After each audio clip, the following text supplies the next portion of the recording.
Microsoft ওয়ার্ডের ইন্টারফেসের মধ্যে ডান দিকের এই যে একটি স্ক্রল বার দেখা যায়, এটাকে বলা হয় ভার্টিক্যাল স্ক্রল বার।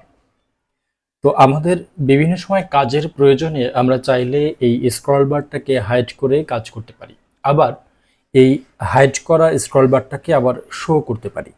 আজকের ভিডিওতে আমরা মূলত এটাই দেখব যে কিভাবে এই যে ভার্টিক্যাল স্ক্রল বারটা রয়েছে, এই স্ক্রল বারটা আমরা হাইড করতে পারি এবং শো করতে পারি। যেহেতু আমার কম্পিউটারের মধ্যে এখন এই স্ক্রল বারটি শো করা আছে, এটা সাধারণত বাই ডিফল্টভাবে আপনি যখনই মাইক্রোসফট ওয়ার্ড ওপেন করবেন তখন এই যে স্ক্রল বারটি, এই স্ক্রল বারটি এখানে শো করবে। এই স্ক্রল বারটি আমরা প্রথমে হাইড করা দেখাবো এবং পরবর্তীতে এটা কিভাবে আবার শো করতে হয় সেটা দেখাবো। বন্ধুরা, এই স্ক্রল বারটাকে হাইড করতে হলে আমাদেরকে প্রথমে যেতে হবে এই যে মাইক্রোসফট ওয়ার্ডের যে ফাইল মেনুটি রয়েছে সেই ফাইল মেনুতে।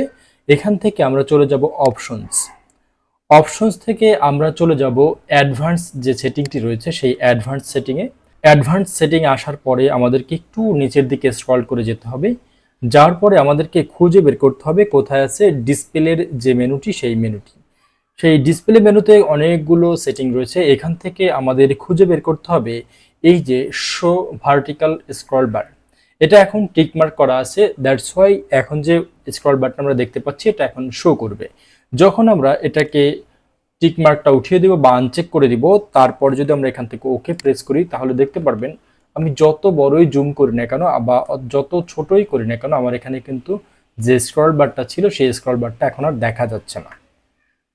তো এইভাবে করে আমরা আবার ফাইল মেনুতে গিয়ে অপশনসে গিয়ে এখান থেকে অ্যাডভান্স থেকে ডিসপ্লের সেটিংয়ে গিয়ে আমরা এখান থেকে আবার যদি শো করে দিই যে শো ভার্টিক্যাল স্ক্রল বার এবং ওকে প্রেস করি তাহলে দেখতে পাবেন যে আবার কিন্তু এখানে যে এই স্ক্রল বারটা সেটা কিন্তু চলে আসছে।